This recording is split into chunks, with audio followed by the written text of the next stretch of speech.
So yesterday we studied about some places in this chapter which were growing and their population was also growing and there were protests going against the poor working conditions because people were killed during working in a bad condition. So today we will continue with this para. In Yorkshire, shearing frames were destroyed by croppers who had traditionally sheared sheep by hand. अब Yorkshire के अंदर sharing frames जो होते हैं, ये sharing एक method होता है जिसमें ऊन निकाली जाती है, ठीक है, शीप्स की। वो जो है क्रॉपर्स ने क्या करा, तोड़ दिए, क्योंकि पहले के ज़माने में हाथ से किया जाता था एक काम और मशीन्स के आ जाने के बाद में उनका एम्प्लॉयमेंट ख़त्म हो गया था, इसलिए उन्होंने प्रोटेस्ट के दौरान वहाँ पे ये चीज़ तोड़ दी। In the riots of 1830 farm labourers found their jobs threatened by the new threshing machines and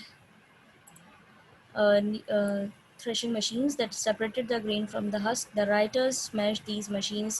9 of them were hanged and 450 were sent to Australia as convicts. अब आप इसमें आप इस चैप्टर में यही समझ लीजिए प्रोटेस्ट के अंदर क्या हो रहा है। लोग बाग जो प्रोटेस्ट कर रहे हैं वो सिंपली क्या कर रहे हैं, मशीनें तोड़ रहे हैं जाकर के, क्योंकि उनकी नौकरियां चली गई, महंगाई बढ़ रही है वॉर के कारण, तो सारी चीज़ें जो है बहुत ही उनके फेवर्स के अपोजिट है, उनकी फेवर में नहीं है। तो वो अब अपना गुस्सा निकालने के लिए जो नई इंडस्ट्रीज सेटअप हुई थी, जो मशीन्स वहाँ पर लगाई गई थी, उनकी तोड़फोड़ करने लग गए थे।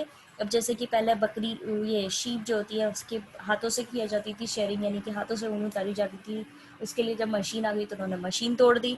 फिर उसके बाद में हाथों से अलग करा जाता था, मतलब अपन जैसे छानते हैं और बीनते हैं ना गेहूँ, वो मशीन से करने लगे तो वो मशीन तोड़ दी जाकर के उन्होंने। फिर क्या हुआ एट दी एंड, ये जो राइटर्स थे, दंगाई थे, इनको क्या किया गया, इन्होंने कई सारी मशीनें तोड़ दी। इनमें से 9 को तो फिर फांसी लगा दी गई और 450 लोगों को ऑस्ट्रेलिया भेजा गया एज अ कन्विक्ट्स के, एज ए आरोपी उनको वहाँ भेजा गया। The movement known as Luddism, led by the charismatic general Ned Ludd, exemplified another type of protest. अब लुडिज्म जो है वो एक अलग तरह का मूवमेंट था जो इन्होंने शुरू करा था, ठीक है, अलग तरह का प्रोटेस्ट जो है वो शुरू किया था। और ये चलाया जा रहा था कब, किनके द्वारा, एक अच्छी पर्सनालिटी वाले जनरल नेड लुड थे, उनके द्वारा ये चलाया जा रहा था। और ये चला कब है, 1811 से 17 तक चला ये प्रोटेस्ट, ठीक है, 6 साल तक ये प्रोटेस्ट चला है। Luddism was not merely a backward looking assault on machine. अब ये पहले के ज़माने में जो वो मशीनें तोड़फोड़ कर रहे थे ना, उसकी तरह नहीं था। Its participants demanded a minimum wage, control over the labor of women and children, work for those who has lost their jobs because of the coming of machinery, and the right to form trade unions so that they could legally present these demands. अब इनका काम करने का तरीका बिल्कुल अलग था। ये सिंपली जाकर के तोड़ फोड़ नहीं मचा रहे थे, ये अपनी डिमांड्स रख रहे थे कि इनको कम से कम मिनिमम वेज कितना मिलना चाहिए, इनको तनख्वाह कितनी मिलनी चाहिए, सैलरी कितनी मिलनी चाहिए, और ये डिमांड कर रहे थे कि इन वुमेन और चिल्ड्रन लेबर पे थोड़ा सा कंट्रोल करना चाहिए।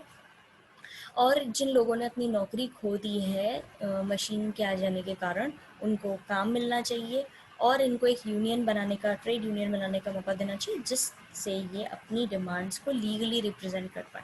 आपने अधिकतर पिक्चर्स वगैरह में देखा होगा, मूवीज़ वगैरह में, किस तरीके से इस तरह की इंडस्ट्रीज़ के अंदर यूनियन बनाई जाती हैं जो वर्कर्स की डिमांड को रखती हैं। तो यहाँ पे भी वही चल रहा था, इसको बोला गया लूडिज्म। During the early years of industrialization, the working population possessed neither the vote nor legal methods to express their anger at the drastic manner in which their lives had been overturned. शुरुआत में industrialisation के जो काम करने वाली population थी, ना तो उनको वोट करने का हक था, ना ही उनके कुछ लीगल तरीके थे जिससे वो अपने गुस्से को दिखा सकें, ठीक है। जो उनकी लाइफ में इतना डिफरेंट ड्रास्टिक चेंज आ रहा था, बहुत बड़ा चेंज आ रहा था ना, उसको लेकर के वो कुछ लीगली अब एक्शन नहीं ले सकते थे। In August 1819, 80,000 people gathered peacefully at St. Peter's Fields in Manchester to claim democratic rights of political organization. अब क्या हुआ, 18 अगस्त 1890 के अंदर करीब 80,000 लोग जो हैं सेंट पीटर फील्ड करके जो है वहाँ पर इकट्ठे हुए, जो मैनचेस्टर के अंदर है। इन लोगों ने क्या मांगा कि इनको डेमोक्रेटिक राइट्स चाहिए, ठीक है, जनतांत्रिक वाले राइट्स चाहिए पॉलिटिकल ऑर्गेनाइजेशन के तहत, या पब्लिक मीटिंग्स होने चाहिए इनके, मतलब इनको सब तरह के जो राइट्स चाहिए थे ना वो बोले गए हैं। उसके अंदर पहला था कि ये पॉलिटिकल ऑर्गेनाइजेशन बनाएं, पब्लिक मीटिंग्स करें और फ्रीडम ऑफ द प्रेस यानी प्रेस की फ्रीडम यानी कि कुछ भी छाप सकते हैं। They were suppressed brutally in what became known as the Peterloo Massacre, and the rights they demanded were denied by 6 acts passed by the parliament the same year.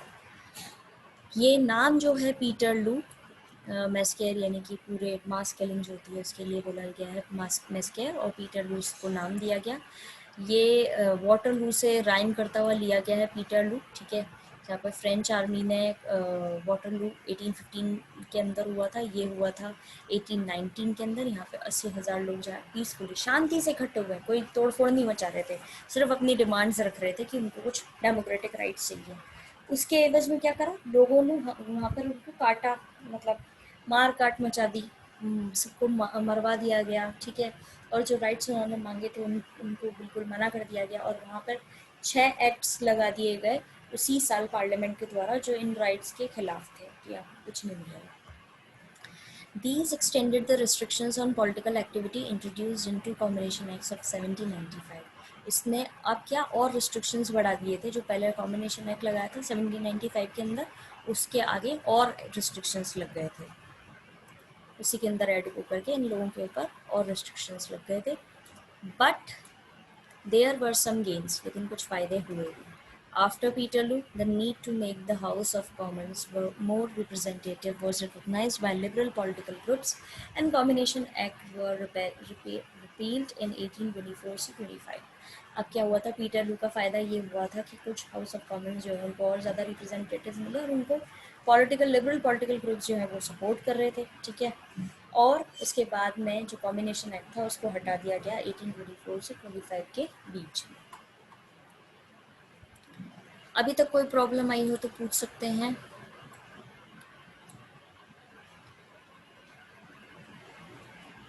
No ma'am. Reforms through laws, अब क्या reform आए थे कानून से related. How attentive was the government to the conditions of work of women and children, कितनी जागरूक थी सरकार औरतें और बच्चों के काम करने की जो कंडीशंस थी उसको लेके। Laws were passed in 1819 prohibiting the employment of children under the age of 9 in factories and limiting the hours of work to those between the ages of 9 and 16 to 12 hours a day. अब क्या हुआ, अब के औरतों और बच्चों की working conditions को लेकर के बार बार पॉइंट रेज हो रहा था, तो गवर्नमेंट कितनी जागरूक थी उसको लेकर के उन्होंने एक एक्ट पास किया, कानून पास किए 1819 के अंदर। उसमें बोला गया कि 9 साल से छोटे बच्चे जो हैं फैक्ट्रीज़ में काम नहीं करेंगे, और जो 9 से 16 साल के बच्चे हैं वो सिर्फ 12 घंटे के लिए ही काम करेंगे। But this law lack the powers needed for its enforcement, लेकिन ये जो लॉ था ये इम्प्लीमेंट नहीं हो पाया, ठीक है। इसको इतनी वो नहीं थी लोगों के पास में कि इसको पूरी तरह लागू कर पाए। इट वॉज नॉट अंटिल 1833 तक ये कानून पूरी तरीके से लागू नहीं हो पाया था। 1833 में हुआ, after intense protest by workers throughout the north of England, then an act was passed that permitted children under 9 to be employed only in silk factories, limited the hours of work for older children, and provided a number of factory inspectors to ensure that act was enforced. अब इन्होंने कैसे किया इस कानून को लागू 1833 के अंदर, इनके खिलाफ वर्कर्स जो थे नॉर्थ के इंग्लैंड के अंदर, नॉर्दर्न इंग्लैंड के, वहाँ पे इन्होंने वापस से प्रोटेस्ट किया, और एक कानून, एक एक्ट पास हुआ जिसमें 9 साल से छोटे बच्चों को भी काम मिलने लगा सिल्क फैक्ट्रीज़ के अंदर, और जो बड़े बच्चे थे उनको एक पर्टिकुलर टाइम पीरियड तक ही काम करना था। और इन्होंने इस कानून को लागू हो रहा है या नहीं हो रहा है इसके लिए इंस्पेक्टर्स भी प्रोवाइड कराए जो इस कानून को लागू करवा पाए, यानी कि इंस्पेक्शन कर सकें, जा कर के देख सकें वो कि कौन सी फैक्ट्री जो है वहाँ पे ये कानून फॉलो हो रहा है या नहीं हो रहा है, कौन वायलेट कर रहा है उसके लिए। Finally, in 1847, after more than 30 years of agitation, the 10 Hours Bill was passed. 1847 के अंदर 30 साल की जद्दोजहद के बाद में 10 Hours Bill जो है वो पास हुआ. This limited the hours of work for women and young people and secured a 10-hour day for male workers. पहले तो ये 12 घंटे से भी ज़्यादा काम करते थे, इनके कोई टाइम पीरियड नहीं थे. फिर पहले सबसे उसके बाद में 12 घंटे जो है ये फिक्स हुआ था 9 से 16 साल के बच्चों के, लेकिन वो 12 घंटे काम करेंगे. उसके बाद में क्या हुआ, 10 आवर्स का जो है एक दिन में 10 घंटे काम करेंगे विमेन और यंग पीपल, ठीक है, जो जवान बच्चे हैं या मेल वर्कर्स जो हैं वो सिर्फ इतना ही काम करेंगे वो होना तय हुआ।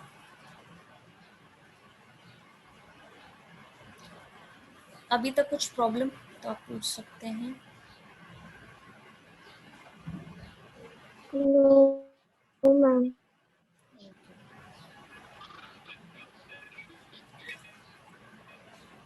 These acts applied to the textile industries but not to the mining industry। अब ये जो एक्ट पास हो रहे थे बार बार, ये सिर्फ टेक्सटाइल इंडस्ट्री पे बेस्ड थे। माइनिंग इंडस्ट्री अभी भी इन सब एक्ट से दूर थी। Mines Commission of 1842 set up the government, revealed that the working conditions in mines had actually become worse since the Act of 1833।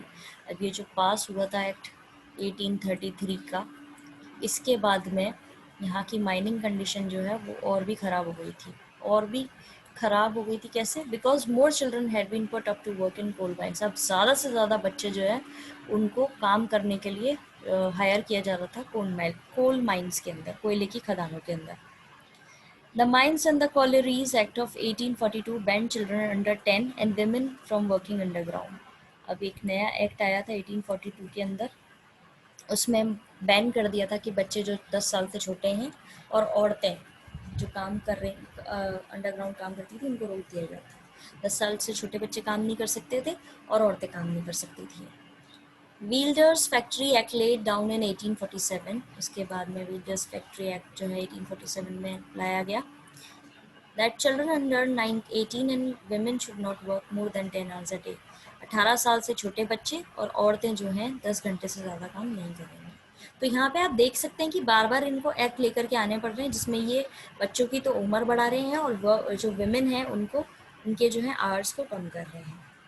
These laws were to be enforced by the factory inspectors, but this was difficult to do। ये सारे कानून factory inspectors को लागू करने थे लेकिन ये करना डिफ़िकल्ट था। The inspectors were poorly paid and easily bribed by factory managers, while parents lied about the real ages of their children so that they could work and contribute to family incomes। अब ये क्यों लागू नहीं हो पा रहे थे, क्यों उनको मुश्किलें आ रही थी, वो ये थी कि इंस्पेक्टर्स जो थे उनको बहुत कम सैलरी मिलती थी और उनको आसानी से रिश्वत देकर के फैक्ट्री मैनेजर अपने हक में कर लेते थे। और जबकि पेरेंट्स जो हैं वो अपने बच्चों की असली एज नहीं बताते थे जिससे उनके बच्चे काम पे जा सकें और फैमिली इनकम के अंदर बढ़ावा या कुछ कंट्रीब्यूशन जो है वो दे सकें, अपना हिस्सा दे सकें। जैसे कि आज भी अगर आपने देखा होगा तो चाइल्ड लेबर इंडिया के अंदर जो है वो बैंड है, ठीक है, लेकिन फिर भी कई जगह आपको छोटे बच्चे काम करते हुए दिख जाते हैं और अगर आप उनसे जाकर के उनकी उम्र पूछोगे तो वो कभी आपको अपनी असली उम्र नहीं बताएंगे, ठीक है। या आप देखेंगे शॉपकीपर जो होते हैं, जैसे ये ग्रोसरी स्टोर होते हैं, ठीक है, छोटी छोटी दुकानें होती है रिटेलर्स की, यहाँ पर भी आपको छोटे बच्चे काम करते हुए दिख जाएंगे दुकानों पर, परचूनी की दुकानों पर। और अगर आप इस चीज़ को उठाएंगे भी कि आप क्यों, जबकि चाइल्ड लेबर बैन है, नहीं करवाना चाहिए बच्चों से, मजदूरी काम में नहीं रखना चाहिए, तो आप क्यों रख रहे हैं, तो वो आप ही को ही सुना करके जो है भेज देंगे, ठीक है, दुकान वाले लोग, या बोलेंगे आपको गलत तरीके से, अनटिल एंड अनलेस आप एक ऐसी पोजीशन पे हैं जहाँ पर आप उसको थ्रेट कर सकते हैं कि आप ये कानून तोड़ रहे हैं और आपके खिलाफ एक्शन लिया जा सकता है, कंप्लेन की जा सकती है, तब वो आपको बहुत ही अच्छे तरीके से समझाएगा। वरना तो वो जो बच्चा खुद काम कर रहा होगा वो खुद ही बोल देगा कि घर में पैसे नहीं हैं, गरीबी बहुत है, काम आप ना करें, कंप्लेन, मुझे काम की ज़रूरत है, इस तरह की बातें करके आपको भी इन्फ्लुएंस कर लेंगे। तो ये बहुत ही एक पूरे वर्ल्ड की एक बहुत ही बुरी कंडीशन रही है। ये यहाँ पे तो हम इंग्लैंड की बात कर रहे हैं, लेकिन कोई भी ऐसी जगह नहीं बची है जहाँ पे इस तरह की चीज़ें नहीं होती हैं। इवन जो डेवलप्ड नेशंस हैं वहाँ पर भी इस तरह की चीज़ें आपको देखने को मिलेंगी आज भी। अब है debate on the industrial revolution. किसी को कुछ प्रॉब्लम है तो पूछ सकते हैं। मैम, हाँ जी बोलिए। हाँ जी कशिश कहिए। आवाज़ साफ नहीं आ रही है तो आप लिख लीजिए। मैम ये वाइल्ड टैलेंट। बेटा आपकी आवाज़ क्लियर नहीं आ रही है ना, तो समझ में नहीं आ रहा कि आप क्या पूछना चाह रहे हैं। आप प्लीज़ लिख लो चैट ऑप्शन में जाके।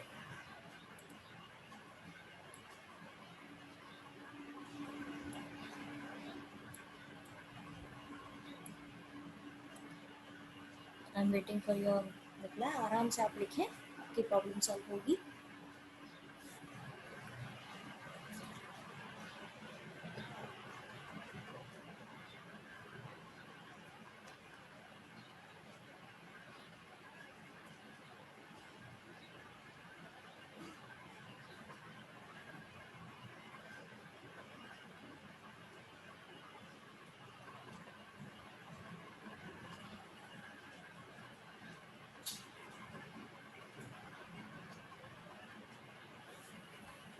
Okay, I don't think she's able to write it.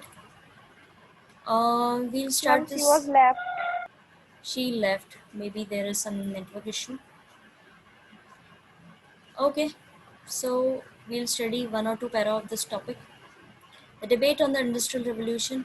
अब ये जो टर्म है इंडस्ट्रियल रेवोल्यूशन, ये कब प्रचलित हुई थी? 1780 से 1820 के बीच में, ठीक है. हिस्टोरियंस जो हैं इस पीरियड को इंडस्ट्रियल रेवोल्यूशन के नाम से बोलते हैं, क्योंकि उस समय कई सारे चैलेंजेस उनको फेस करने पड़ रहे थे अलग अलग फील्ड के अंदर. इंडस्ट्रियलाइजेशन जो है एक्चुअली धीरे धीरे एक रेवोल्यूशन बन गया था, क्योंकि इसके अंदर कई सारे प्रोसेस जो हैं वो नए नए लेवल्स लेकर के आ रहे थे, ठीक है. Until the 1970s, historians used the term industrial revolution for the changes that occurred in Britain from 1780s to 1820s. Uh, from from then, it was challenged on various ground. Britain के अंदर हुआ था ये, और इसीलिए historians इतिहासकार जो हैं इसको इंडस्ट्रियल रेवोल्यूशन कहते हैं. टाइम पीरियड आपको बता ही रखा है. Industrialization had actually been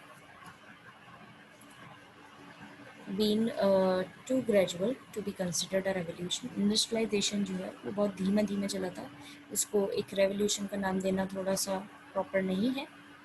It carried out it carried processes that already existed towards next level. Thus, there was a relatively greater concentration of workers in factories and a wider use of money. अब क्या हुआ था? ये जो process था ये काफ़ी समय से चल रहा था, कई लेवल्स से चल रहा था, ठीक है. और जो वर्कर्स थे फैक्ट्रीज़ के अंदर वो बहुत ज़्यादा अमाउंट में उस समय अपना योगदान दे रहे थे, ठीक है. और वहाँ पे बहुत ज़्यादा यूज़ हो रहा था पैसे का भी. Until well into the 19th century, large regions of England remained untouched by factories or mines, and therefore the term industrial revolution was regarded as inaccurate. England had changed in a regional manner, prominently around the cities of London, Manchester, Birmingham और Newcastle, rather than throughout the country. अब ये चीज़ बोलना उस पूरे period के लिए, Britain के लिए, पूरी एक एरिया के लिए 1780 से लेके 1820 तक जो हिस्टोरियंस ने इसको नाम दिया इंडस्ट्रियल रेवोल्यूशन, ये अपने आप में प्रॉपर नहीं था, सही नहीं था, क्योंकि अभी भी कई जगह ऐसी थी जहाँ पे को फैक्ट्रीज नहीं थी, माइंस नहीं थी, ठीक है. तो उस चीज़ को जो पहुंची नहीं है कई एरियाज़ में, और बेसिकली ये कुछ शहरी थे जहाँ पर ये चीज़ें पहुंची थी, फैक्ट्रीज वगैरह, जैसे कि लंदन हुआ, मैनचेस्टर, बर्मिंघम हुआ, न्यूकासल हुआ, ये सब जगह के नाम है जहाँ पर ये चीज़ें पॉपुलर थी. और बाकी जो पूरा ब्रिटेन था, कंट्री जो थी, उसमें कई जगह ऐसी थी जहाँ ये चीज़ पहुंची नहीं थी. तो इसको इंडस्ट्रियल रेवोल्यूशन कहना गलत होगा, इनएक्यूरेट होगा. Could the growth in the cotton or iron industries or in foreign trade from 1780s to 1820s be called revolutionary? अब ये जो ग्रोथ हुई थी कॉटन और आयरन इंडस्ट्री की या फॉरेन ट्रेड की, क्या वो भी रेवोल्यूशनरी था? उसको भी आप क्रांतिकारी कह सकते हैं. The impressive growth of cotton textiles based on new machinery was in an industry that relied on a British raw materials on sales abroad, especially India, on non-metallic machinery with few links to other branches of industry. अब ये कहना कि ये cotton industry और iron industry जो है या foreign trade जो है ये बहुत ही रेवोल्यूशनरी था, ये सही नहीं माना जा सकता, क्योंकि अधिकतर ये कॉटन टेक्सटाइल जो भी कॉटन का सामान ही बना रहे थे, इनका कच्चा माल तो इंडिया से ही आता था, ठीक है. स्पेशली इंडिया से लाते थे ये कॉटन. और जो नॉन मेटेलिकल मशीनरी थी, नॉन मेटेलिक नहीं जिसमें मेटल यूज़ नहीं होता, वो मशीनरी जो थी वो भी इनकी बाकी, और या बाकी जो इंडस्ट्रीज़ हुआ करती थी उनका सामान भी ये लोग बाहर से ही मंगवा रहे थे. तो इनकी क्रांति कैसे हुई? इनका टेक्नोलॉजिकल डेवलपमेंट हुआ कैसे? इन्होंने कच्चा माल बाहर से ला करके किया ना, इनका खुद का तो प्रॉपर्ली था नहीं वो. तो ये कहना गलत होगा, रेवोल्यूशनरी नहीं माना जाएगा इसको. Metallic machinery and steam power was rare until much later in 19th century. Metallic machinery और स्टीम पावर जो है वो भी बहुत रेयर थी उस समय में, 19th सेंचुरी के दौरान. The rapid growth in British imports and exports from 1780s occurred because of the resumption of trade with North America that the War of American Independence had erupted. जो British imports की growth हो रही थी, export import की growth हो रही थी, वो 1780 के अंदर हुई थी. क्यों? क्योंकि नॉर्थ अमेरिका से जो ट्रेड है वो कम हो गया था, क्योंकि वॉर ऑफ अमेरिकन इंडिपेंडेंस जो है वो उस चीज़ को रोक रहा था. क्योंकि दूसरा देश जब पीछे हटा तभी तो ये अपने इसमें आए ना, ये इन्होंने अपनी ये चीज़ें शुरू करी। उस समय अमेरिका पीछे हटा तो ये इनकी पावर आ गई, ये शुरू करने लग गए वो इम्पोर्ट और export. This growth was recorded as being sharp only because it started from a low point.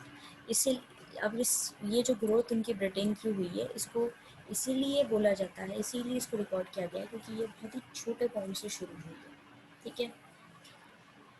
Indicators of economic change occurring before and after 1850-20 suggest that sustained industrialization was to be seen after rather than before these dates. कुछ जो ये 1780 से लेकर के इसको बोल रहे थे रेवोल्यूशन, ठीक है, इंडस्ट्रियल रेवोल्यूशन, इसका ये असल मीनिंग जो है वो शुरू हुआ था 1850 से 20 के बीच में, तब इनके इंडस्ट्रियलाइजेशन प्रॉपर हुआ है। The decades after 1793 had experienced the disruptive effects of French Revolutionary and Napoleonic Wars, और 1793 के बाद में देखा जाए तो उन्होंने बहुत ज़्यादा प्रॉब्लम्स फेस करी हैं, जैसे फ्रेंच रेवोल्यूशन हो या नेपोलियनिक वॉर्स हो। Industrialization is associated with the growing investment of the country's wealth in capital formation or building infrastructure and installing new machinery, and with raising the levels of efficient use of these facilities and with raising productivity. अब basically industrialisation जो है वो किस चीज़ को बोला जाता है, जब आपकी कंट्री की वेल्थ जो है वो बढ़ रही हो, ठीक है, आपके इंफ्रास्ट्रक्चर बढ़ रहे हो, नई बिल्डिंग्स बन रही हो, नई मशीन्स आ रही हो, आपका जो फैसिलिटीज़ हैं वो इम्प्रूव हो रही हो और आपकी प्रोडक्टिविटी इम्प्रूव हो रही हो। इनके क्या हो रहा था बीच में, आपने देखा पहले इनके इंडस्ट्रियलाइजेशन मतलब पहले इनके कुछ मशीन्स आई, इन्होंने सेटअप करी, बाहर से कच्चा माल मंगाया, शुरू करा, तो इनके ग्रोथ होने लगी। उसके बाद में बीमारियाँ फैल गई, इनका सब ठप पड़ गया, मशीन्स आ गई, अनएम्प्लॉयमेंट, ज़्यादा मशीन्स वो इन्होंने मंगा ली, इनके बाद में इनका काम सारा ठप हो गया, धीरे धीरे अनएम्प्लॉयमेंट बढ़ गया, पोवर्टी बढ़ गई। तो ये कैसे इंडस्ट्रियलाइजेशन है, जब आपके ही देश की लोग जो हैं गरीब हो रहे हैं, पोवर्टी लाइन ज़्यादा, पोवर्टी लाइन के अंडर बहुत ज़्यादा रेट बढ़ रही है, या आपके लोग अनएम्प्लॉयड हैं, तो ये कैसे इंडस्ट्रियलाइजेशन होगा। इंडस्ट्रियलाइजेशन तो वो होता ना जब आपकी कंट्री की वेल्थ बढ़ती, सारी चीज़ें अच्छे से होती, लोगों की लिविंग स्टैंडर्ड बढ़ता, उनको एम्प्लॉयमेंट बढ़ता, वो होता है इंडस्ट्रियलाइजेशन। तो ये अपने आप में एक कॉन्ट्राडिक्टरी चीज़ है, ठीक है, अपने आप में एक बहुत ही चीज़ जो है अपने आप में कहीं ना कहीं लैक कर रही है, इस चीज़ को इंडस्ट्रियलाइजेशन कहना सही नहीं होगा। So that's all for today. आपकी जो भी प्रॉब्लम्स हो कल की क्लास के लिए आप कलेक्ट अप करिए, कल डिस्कस करेंगे आपकी problems. Okay Thank you, ma'am. Okay बेटा।